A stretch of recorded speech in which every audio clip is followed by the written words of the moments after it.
Welcome to this episode of The People Dividend. I'm your host, Mike Horne, and today in our virtual studio, I am thrilled to have Ken Schmidt. And I'm thrilled for a number of reasons, but let me tell you a little bit about Ken. He is an in-demand executive advisor and speaker.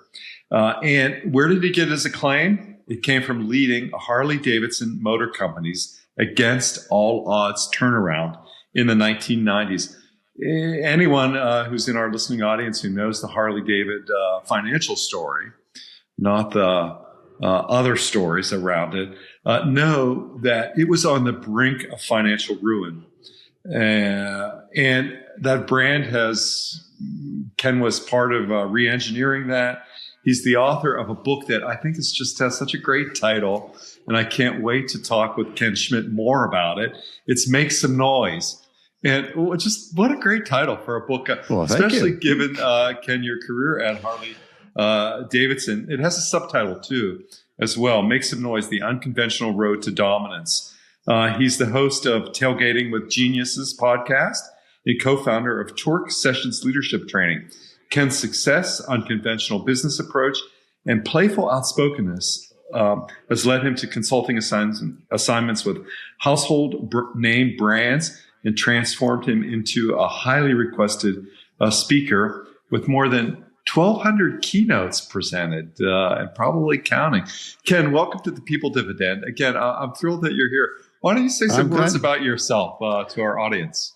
Glad to be here, Mike, and for you out there listening to this, it's a pleasure to be here. I am a lifelong, very, very passionate motorcyclist, and I'm happy to talk motorcycles all day. But what really makes me happy, and I think why Mike and I are together, is I like talking about things that people wouldn't expect someone from a motorcycle background to talk about. So rather than talk about hardware, I like to talk about human behavior, sociological drivers behind what gets people excited, what attracts people, what turns people off, how we motivate people, how we inadvertently turn people off, turn them away.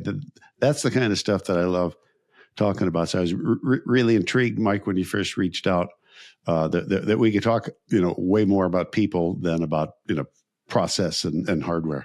Oh, that's great. Certainly, that's what we think about here on this podcast. That's what our listeners come to value, is everything that we do through our investments in people, how we create these dividends. And it'll be the title of my next book, hopefully out in the fall, The People Dividend Leadership Strategies for Unlocking Potential. But let's talk a little bit about the business story at Harley-Davidson first. Sure. As we dig into the transformation that occurred there. And what happened? Tell me your origin story at Harley-Davidson, and what did you do there? I was very, very blessed and fortunate that in the mid-1980s,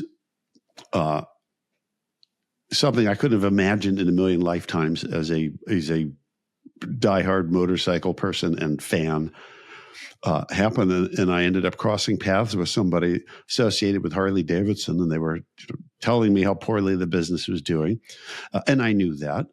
And I will also tell you, as I would tell anybody, that I had very little affinity for that brand at that time, because I was buying into the Hollywood stereotypes and the media-driven stereotypes that this is a, company whose customers are thugs and criminals and gang members and all that kind of crazy stuff.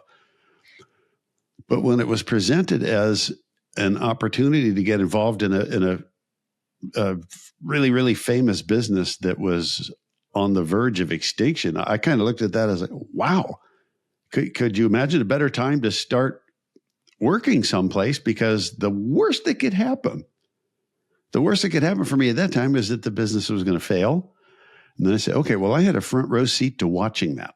And, I think there's a lot, especially as a young person, that you could take from something like that at that time. Like, here's all the mistakes I'm never going to make the rest of my life. But the upside is like, well, geez, if we do things right, if we reignite this thing and it takes off again, well, man, I'm going to have a front row seat for that too. It's going to be a hell of a ride. And fortunately for me and everybody in the Harley world, it turned out to not just be a hell of a ride, but a ride none of us, in a million drunken nights could have possibly imagined. Amazing. Were you in manufacturing, operations, marketing, HR? I was in part of the I world? was in marketing, communications, and investor relations. So if you can imagine the company, while very, very deep in the red, actually did a initial public offering in 1986, and one of my jobs was to try to attract investors to a essentially bankrupt company with a horrible reputation. That was one of the favorite parts of my job, was talking to Wall Street people who wanted absolutely nothing to do with us until they did. And then they came back in droves, like begging for 5 minutes of my time. So I loved the irony in that. I've always enjoyed working with people in IR. I just find them smart, bright, and folks who have a deep understanding in ways that many other people in organizations don't about the business. I've always found that so attractive too. See, I appreciate that you just said that, Mike, because most people, if you say investor relations, you're the people who talk to Wall Street about the business, and they tend to think that it's all data.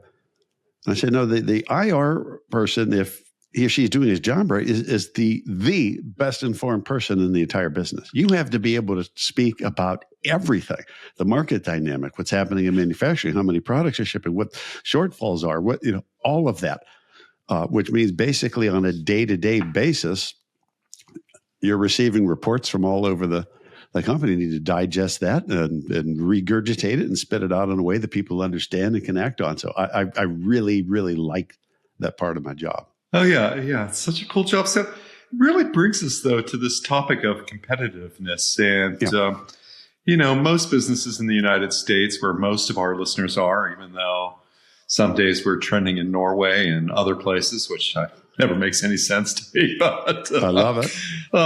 What should businesses and people do, right now, to improve competitiveness?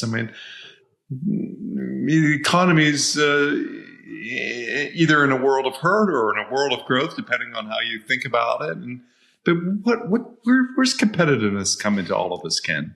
Well, what I will tell you is, Mike, in most businesses, competitiveness, just the language of competing, doesn't come up, because what businesses believe, and these could be small mom and pops, Mike, or monstrous conglomerates, is that we're here to do what we do, and if what we do well, we'll attract hearts, minds, and dollars. And I tell them that's simply going to market. That's not competing, right? I assume that if you're running a business, that you want your business to outperform the others in your space, so that you're the most preferred and talked about with the most loyal repeat customers, so that you don't have to do crazy stuff like reduce prices to attract customers. All of this falls under the umbrella of competing. But when you say that to executive leaders, their knee-jerk reaction tends to be, well, that's the job of our marketing people or our sales people. And then I love to spin them back and say, no, that is 100% your job. What you want people saying and believing to be true about this business resides at the very top of business process. Because if we're not thinking about that first and foremost, what are we here for? Right? Then we'll only be known for what we do. And what we do tends to be, in the majority of businesses, really obvious. We make cabinetry. We design software. We're a big deal. So do thousands and thousands of other businesses. And the thing that I always talk about, if you're going to compete and be dominant, is you need to be known and appreciated and spoken of for who you are, not for what you do.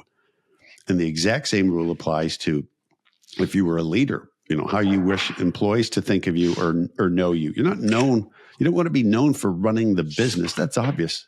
You want to be known for your human qualities, that the things that make you attractive as a person, because ultimately that's what builds loyalty and inspires people.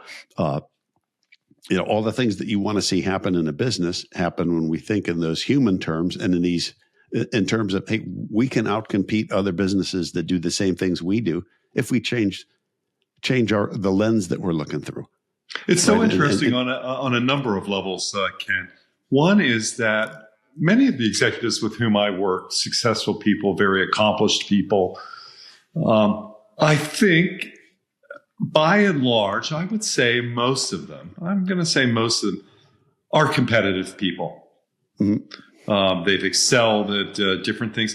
And it's so interesting to hear you say that in an organizational sense about not understanding competitiveness or competition, given the gene pool that we're dealing with in executives. What's crazy about it to me is that all of the markers, the signs, couldn't be more obvious or visible. If you were going to play football, you would scout to see what the other teams are doing. So not just to spot their weaknesses, but what their trends are, what buttons they might be pushing that we're not pushing. From a business standpoint, we can easily get a sense for what our competitors stand for, right? We look at their websites or their sell sheets at a trade show or something and see, everybody says the same stuff about their business and what they do. And they'll talk about their quality or their commitment to customer satisfaction. And that's all well and good. But when that's the exact same thing that the people you compete against are saying, and you're saying it too, well, you're flat out not competitive, right? You wouldn't describe yourself, if you're trying to get the CEO job, the exact same way that every other candidate did or would, or you'd drop right to the bottom of the pile. Personal competitiveness is something that typically doesn't transcend to the business side, because they're not thinking that way. They're just thinking, hey, we need to grow the business, so we need to focus on efficiencies and doing what we do, better and faster. Better, faster, cheaper, more. Yep. Yeah, better, faster, cheaper, more. It's so interesting. There's a narrow slice in organization theory, something I know a little bit about, that talks about dominant coalitions. And the most effective leadership teams being these dominant coalitions. Every organization, as you said, you take inputs from the environment, you put them through some unique transformative process that's peculiar or particular to your organization, and then you have outputs for the environment or for the world. But the leadership teams that make a difference, these dominant coalitions, believe that they actually can make a difference in the environment with their products. And that's why I love, what you're saying, and thinking about the subtitle of your book, Make Some Noise, The Unconventional Road to Dominance. Because I don't often think, it has a lot of pejorative sense to it, right? Dominance, being dominant. But I love what you're saying about it. Can you elaborate on that some more? This concept of dominance? It comes back again to dominance. And you and I both know, if we are starting a business right now, no matter what field or endeavor it might be, we'd want to be known and seen as the best at it. I mean, sure. Otherwise, it's no fun. So why not reach to be the dominator in whatever space that you're in? Why struggle and continue to fight the same battles against the same competitors day in and day out if you're not positioned to, crush them? And that's not if that's not your mindset, again, a sports analogy, we're playing the other team. We're not here to just have a game. We want to dominate. We want to win in all phases of the game. Well, the same, I think, needs to happen in businesses. That's why so many industries are, commoditized. Now everyone's been so focused on their internal knitting that they forgot that they're competing against other people that are focused on their internal knitting. And the game's not changing, their position's not changing, but the struggle is getting harder to make those bucks. It's getting way harder to keep employees. All the things that people are struggling with that can create advantages for businesses that are saying, hey, we're in this to dominate and take advantage of all these opportunities and mistakes that our competitors are making. And for all of the listeners of the People Dividend, and for those who are tuning in for the first time, listening to Ken Schmidt today, a former executive at Harley-Davidson and now in-demand speaker. I've been to Sturgis, and you can look that up for those of us who don't know. And you learn about making some noise. But what led you to that title, Ken? I mean, I'm just curious about that. Make some noise. Because a couple of things is one, I would always use at work and certainly with investors, and I would say, close your eyes for a second and imagine the sound of a motorcycle driving past. And they would do that. Or say, imagine you're riding a bike, and I'd have people, pretend they got their hands on the wheel or hands on the handlebars and squeezing the throttle. I said, what kind of noise is that bike making? And most people go like, ee. And I said, okay, what's the manufacturer's name on that bike that you just rode, that you just heard? And they say, it's a Honda, it's a Yamaha. I don't know, I didn't think it through that far. And I said, no, all motorcycles make the same noise except one. I said, now imagine, a Harley going by. Right. You heard it. It's different. You knew what was coming before you saw it. You didn't even have to see it. You knew what it was. That distinct sound, that noise, that resonant sound that's been the company's calling card, for 121 years meant something to you. And I said, and the same, your business makes a noise, right? What people say about you, the picture that forms in their mind when they hear your name, that's your noise. And if it's that indecipherable, zzz, hum sound that everybody hears, well, then you're not distinct or different or memorable. You're the same as everybody else. You need to focus on, making that different, memorable noise. And that's something that everyone's capable of doing. Ken, I'm working with a brand right now. It's one of my clients, and they are a 100+ year brand. And not many organizations survive 100 years. No, it's not all that common. I mean, organizations do have one thing in common, is that they eventually all expire. So this is a 100+ year brand, and I believe they're on the verge of extinction. And I think most of the leadership team in that organization has a sense of that as well. A lot of things that were COVID related that affected this particular brand, a lot of financial things. And yet you've seen a turnaround. You helped to build that turnaround. What made a difference? I will tell you the number one, to me, driver of not just the company's turnaround, but its overwhelming success and then ultimately its dominance of the marketplace, was a shift in emphasis from total glorification of product. We're making our business around what we do, and this is what we do, and we do it really well.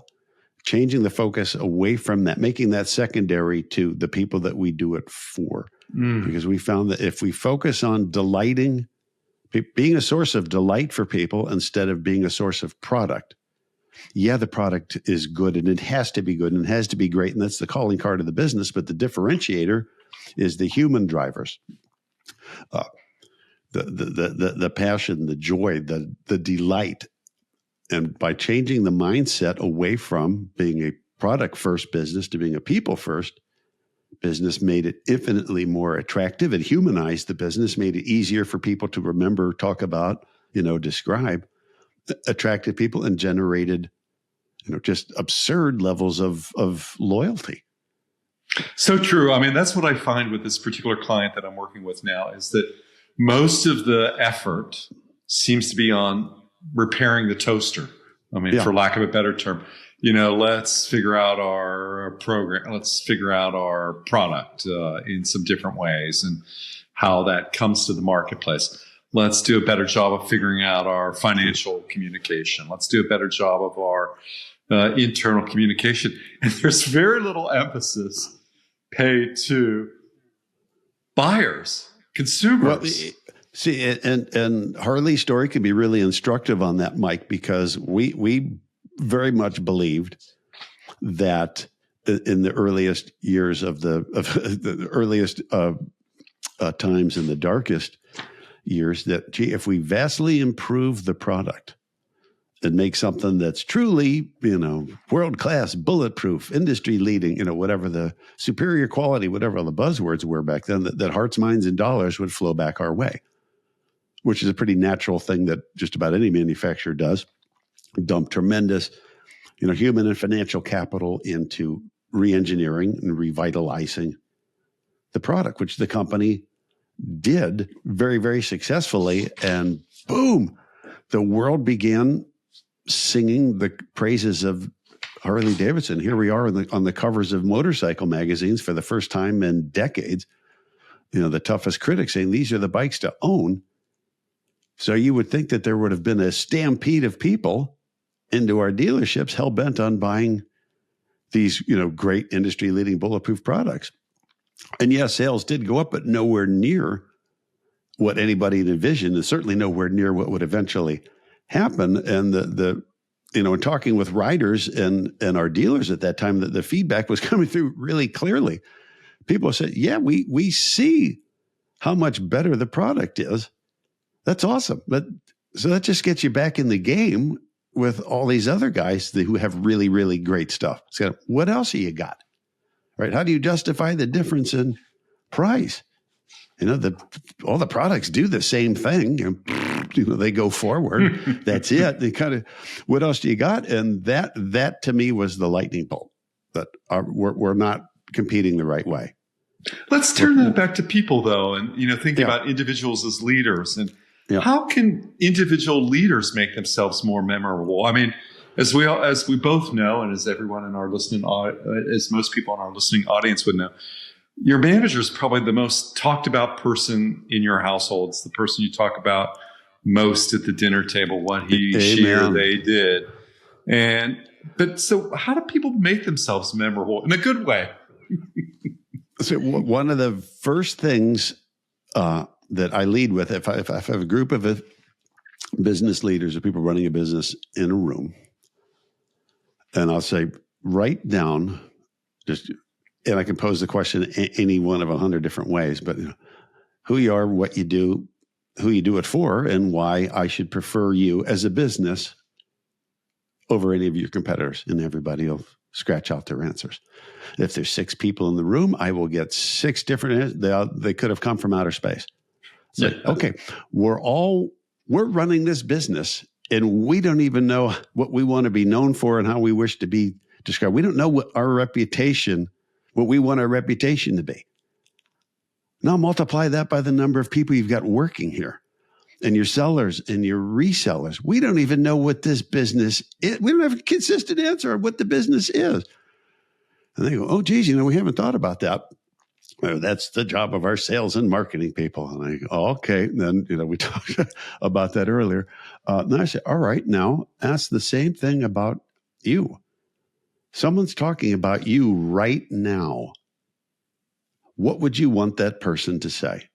And that could be an investor. It could be somebody that, somebody that you're hoping to hire, a team leader here in the business. What would you want that person saying about you, at the dinner table or over lunch? And 99.9 times out of 100, that's an opportunity that people will put their hands behind the neck and they kind of lean back and stare at this ceiling and go, well, I guess I'd want them to stop. You guess. So you don't know what you want your reputation to be. You don't know how you wish to be known and spoken of. You've never sat down and thought about it, and people don't. People don't say, well, this is tantamount to competing, and we all compete, and to be successful as a competitor means we need to be talked about and respected and revered, and people need to come back to us, like us, trust us, and believe in us. We have to carve out this for ourselves first, kind of a definitive set of markers. What are like key words that I would want people to use when they talk about me? And not just a fine leader and a smart person. No. What are the human qualities that I wish to be remembered for? Because that's what I need to accentuate when I talk to people. And Mike, I can't tell you how many times if I'm visiting a business for the first time, the CEO or one of the top people will come and meet me, and we go up in the elevator together and we're walking down the hall to their office, and you'll see other employees walking by or other employees in the elevator that the leader doesn't acknowledge at all and look at. And I go, like, that guy's going to go home tonight and tell the family at dinner that he came up in the elevator with the CEO and you didn't say anything to him. Like, how hard would it have been to acknowledge that person, give them a boost to their self-esteem, maybe just be interested in them? They'd remember that, right? When they talk about you, they say, nice guy, shows interest in whatever that. Pow. Okay, we're making the needle move a little bit. We're starting to think about that more, is nobody respects you for what you do. You're paid, that's what you're paid for. They respect you for who you are. And that's ultimately how you're competing for promotions or, investors or whatever that is putting this human face on ourselves, ultimately on our business. And if we think that way, instead of always thinking about what's obvious and being known for what we do, if we're able to enable that mindset shift to being more people focused, as we begin to notice pretty quickly that we're talked about, more people seek us out. They will take the first step to greeting us or engaging us in a conversation. All the things that you want to see happen. Yeah, in my work with founders and executives and VPs and those aspiring to the C-suite, I find that one of the pieces of advice that I give most consistently, if I was to offer advice, and most of the work I do is bespoke, but there seems to be one common theme that I'm always offering, and that is to learn to say hello. Yeah. I find it's just a great act of inclusion, number one, is just to say hello to someone and acknowledge someone as something other than a widget, in the production scheme of your organization. A lot of times, because we're, so casual or comfortable, we'll just walk past people, not realizing for a second that, this person works for me or under me. Alongside me, however you want to construct exactly. That. Right. I shouldn't be so casual about this, because there's something that we can both benefit if I do. And somebody, of all places that I met in Lithuania, my grandmother was Lithuanian. Oh, great. Well, put this in a neat little bundle. And he says, at the end of the day, it's way more valuable to be interested than interesting. To ask questions of people, to engage them, to show that active interest in them, instead of just kind of being the Lord above all. When you're paying attention to and showing that active interest in the people around you, but we light up and come back for more. That's the principal driver of delight. Yeah, it's one of the things that I find in working with clients. My clients, often people in their 50s or late 40s, again, who have enjoyed a lot of success in life, measured in traditional terms, is that there comes a point, I think it particularly happens in the 50s, is that they've seen a lot of stuff in organizations. They've seen ups, downs, sideways, people come, people go, various cycles. And I think a natural instinct is to say, okay, if you would just shut up and listen to me, we can solve this with these steps. There may be some truth to that, but it's this ability, just Ken, as you just pointed out, to stay curious, to stay engaged, to still be able to listen, to ask a question that distinguishes those who enjoy greater success, those people who are able to keep going on a learning curve. It becomes a habit, and that habit, in your vernacular, that pays dividends. It can't not pay dividends. People from employees at any level of a business light up when people in quote unquote leadership positions pay attention to them, get to know them as people, show interest in them, their families, their jobs, all the things that that the employees themselves are interested in. When they see the people above them being interested in that too, now we're golden. That's an employee who's not going to be so quick to jump to another employer somewhere else that's going to offer an extra, $2 an hour. Yeah, and I want to relate this to a concept that you talk about in Make Some Noise, and that's around the concept of loyalty. And one of the things I've written about in my upcoming book now out at the editor, and hopefully the third editor, I think, hopefully out in October, is I once had a manager. We'd have these weekly one-on-ones and sort of corporate pro forma to do that.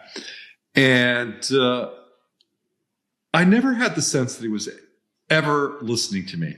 Say, how's it going? What's going on with your projects?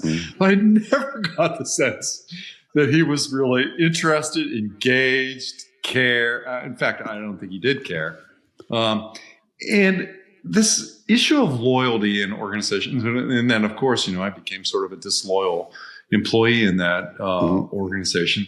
But it is this concept of loyalty. And how can we discover that when organizations aren't very loyal? There's no reciprocity there necessarily. But can you talk a little bit about that, Ken, from your experience? Well, sure. First, I'll do a outside in because the subject of loyalty does tend to get confusing to people. See, we believed, as just about every business I've ever encountered believed, that our employees were loyal, our customers were loyal to us for what we do. So they're loyal to their motorcycle. That's why they tattooed the company's name onto their bodies. That couldn't possibly be further from the truth. See, we're not loyal to things. We're loyal to the people behind the things because we're human and we humanize everything. That's the only thing we as a species are capable of doing is humanizing things. That's the only way we relate to things. The same rules apply internally. We talk about, loyalty within the workplace, and you'll have an employee that will say, I've posted for 3 different jobs. I'm trying to get, I should be promoted, but I'm not. I'm the first person here. I've been here the longest. My report, everything's always done on time. And I said, so that's what you're known for. You're known for what you do. What do the people above you say about you? And what would you want them to be saying about you? Because if they don't know you and like you as a person, remember, it's the person behind that work that you're doing that is not getting the promotion because they don't know you. They don't know enough about you. Of course, you're doing a great job, but guess what? That's what they're paying you to. That's what they expect. That's what they expect of everybody working here.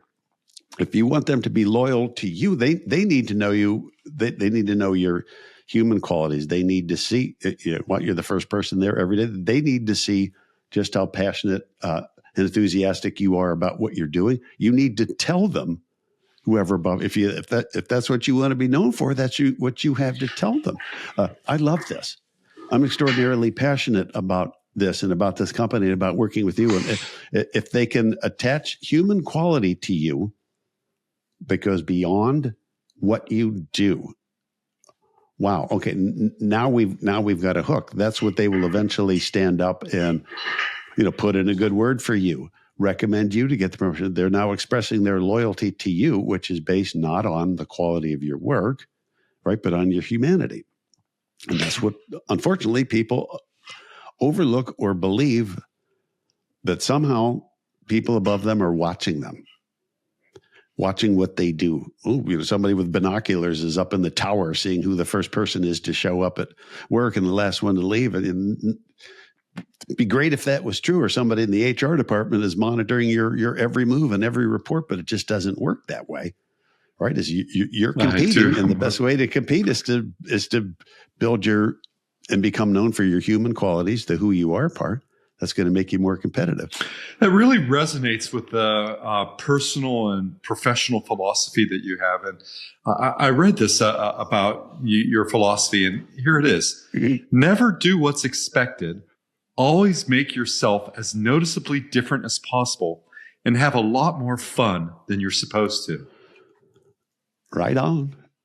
And that's all part of it, because it's not just about, competing in the workplace. It's just about, to me, enjoying life is the world is attracted to, I use capital letters, visible with a big V, passion with a capital P.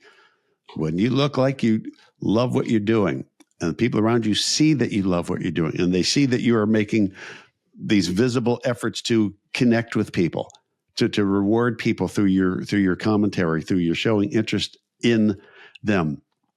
You like what you're doing, but people tend to remember you more. You stand out, you get the invites, you get called into meetings, you get more, people trust you more because they like you more. All these things that remind people, geez, you're paid to do a job, but if you want to be promoted, you want to enjoy what you're doing, you got to focus on, being a source of delight for people. You got to let your humanity shine. That's so wonderful to hear those expressions. And I feel, and I think, our viewers will see this and our listeners will hear it. I mean, this deeply is part of who you are and what you bring. And it would be one hand to say that you've somehow escaped the cynicism of corporate life and the corporate world. And if you were to encourage our listeners who, are thinking about their cultures, their organizations, the teams that they support and lead, what sort of additional wisdom would you generate in this regard? Okay, what I would say is, and I typed it on a typewriter back when we used those. Some of your listeners are probably Googling the term now. On my first day of work at Harley, I typed out my 3 favorite questions and posted them in my office. And what are people saying? What do we want them to say? And what are we doing to get them to say it? So this is what we have to focus on here. And we need to be consistent on this. This is about building the reputation of our business. And if we're not focused on this and we're not aligned on it, we're going to continue to spin and focus too much energy on the wrong things.